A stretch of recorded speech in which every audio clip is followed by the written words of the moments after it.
Assalamualaikum warahmatullahi wabarakatuh. Alhamdulillahilladzi arsala rasulahu bil huda wa dinil haq liyudhhirahu 'alad dini kullihi wa kafa billahi syahida. Asyhadu an la ilaha illallah wa asyhadu anna Muhammadar Rasulullah. Allahumma shalli ala Muhammadin wa ala alihi wa sahbihi ajma'in. Wa qala Allahu ta'ala fi kitabihil karim, A'udzu billahi minasyaitonir rajim. Bismillahirrahmanirrahim. Laqad khalaqnal insana fi ahsani taqwim. Tsumma radadnahu asfala safilin. Illal ladzina amanu wa 'amilus sholihati falahum ajrun ghairu mamnun. Shadaqallahul azim. Jamaah ikhwani fiddin rahimakumullah. Manusia adalah makhluk yang paling sempurna menurut pengertian Al-Qur'an. Menurut keterangan Al-Quran, manusia sebagai ahsani taqwim, makhluk yang paling sempurna. Tidak hanya itu, sebagaimana di surah Al-Isra juga manusia sebagai makhluk yang paling mulia. Bukan hanya sempurna, tapi juga punya nilai kemuliaan. Walaqad karramna bani Adam, dan sungguh telah kami muliakan Bani Adam.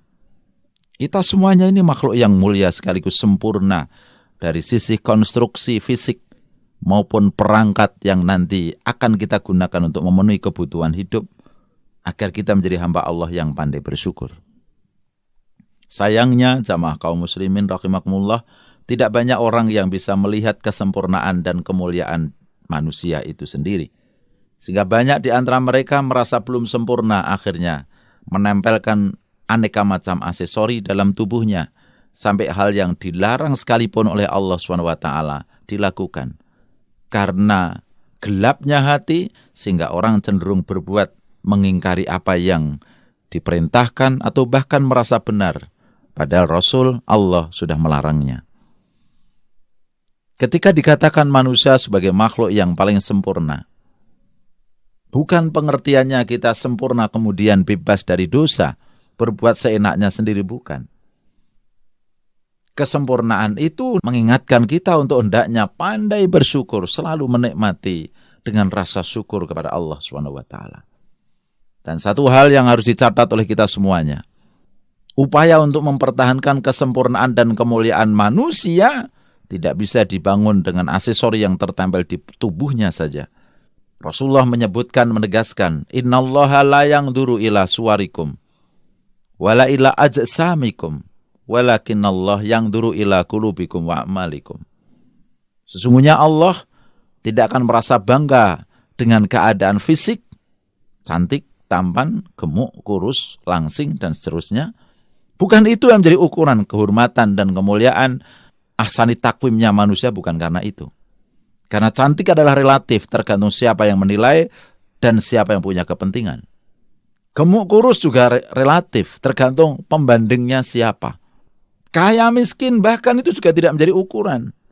Karena ukuran kemuliaan manusia sangat dipengaruhi, sangat ditentukan oleh perilakunya sebenarnya. Jelas kaum muslimin rahimakumullah, menjadi kurang tepat ketika seseorang merasa mulia karena seragam kantornya yang lebih daripada yang lain. Jelas kurang tepat ketika seseorang merasa unggul dibandingkan yang lain semata-mata karena tubuhnya dibungkus dengan kain yang harganya mahal. Atau merasa unggul dari yang lain karena kendaraan yang ditumpanginya atau kendaraan yang dikendarainya harganya paling mahal dibandingkan yang lain. Bukan itu padahal ukurannya. Walakinallah yanzuru ila qulubikum wa a'malikum. Tetapi yang akan dinilai oleh Allah, yang akan mengherankan Allah, sekaligus Allah simpati dan akan selalu menolong hamba, yang mereka selalu menyadari yang terpenting adalah hatinya dan perilaku perbuatannya. Antara hati, qulub, dan a'mal, antara hati yang melahirkan pendirian, dan a'mal adalah refleksi atau buah dari keyakinan. Ini satu keterpaduan yang tidak bisa dipisahkan. Begitu teguhnya orang punya iman di dalam hati, tapi kalau perilakunya tidak sesuai dengan apa yang diyakininya, ia munafik. Ia menjadi orang munafik, bukan mukmin. Hatinya membenarkan Islam, hatinya membenarkan tuntunan Allah, hatinya membenarkan Rasulullah, tapi perbuatannya suka mencemooh, bahkan melecehkan ajaran Islam. Dia munafik. Ada seseorang yang menyadari Allah menguasai dan mengawasi setiap makhluknya di muka bumi ini. Tapi orang ini masih suka berbuat maksiat. Merasa aman ketika tidak dilihat orang atas perbuatan maksiat yang dilakukan. Dia dolim karena membutakan Allah. Dosa besar orang yang demikian. Inilah pentingnya orang memiliki kekuatan mental keimanan. Sehingga mohon maaf, sulit rasanya kita ingin membangun masyarakat berperadaban mulia kalau roh keimanannya tidak pernah dibina. Sulit rasanya kita akan melahirkan generasi yang berkualitas kalau mentalnya masih bisa diperjualbelikan. Mentalnya masih dinilai berdasarkan lembaran-lembaran uang. Sulit rasanya kita akan melahirkan generasi yang berkualitas mulia kalau mereka tidak mengenal tuntunan Allah, bahkan mengingkari ajaran Islam. Jamaah kaum muslimin rahimakumullah. Terlalu banyak contoh di muka bumi ini. Bisa jadi orang-orang yang mengaku beriman kepada Allah, tapi perilakunya tidak sesuai dengan ajaran Allah. Di tempat lain ada yang bisa jadi perbuatannya positif, tapi sayang, motivasinya tidak untuk mengabdikan diri kepada Allah. Kalau kita menjadi seorang mukmin sejati, mukminah sejati, bagaimana kita membangun keterpaduan, kekompakan antara apa yang menjadi keyakinan kita dan apa yang kita lakukan keseharian. Yang terpenting jamaah kaum muslimin rahimakumullah, bagaimana kita menjadikan Islam sebagai perintah harian. Rambu-rambu kita melakukan sesuatu, atau bahkan dari Islam itu pula kita merasa berkepentingan untuk meninggalkan sesuatu, perbuatan tertentu, bukan karena takut pada orang, bukan karena takut pada penjaga, tapi satu-satunya penjaga hidup kita.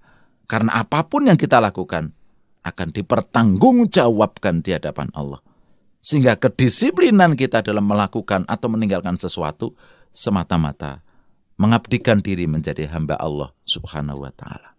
Mudah-mudahan kita termasuk hamba Allah yang solih atau solihah. Subhanakallahumma wa bihamdika asyhadu an la ilaha illa anta astaghfiruka wa atubu ilaik. Wassalamualaikum warahmatullahi wabarakatuh.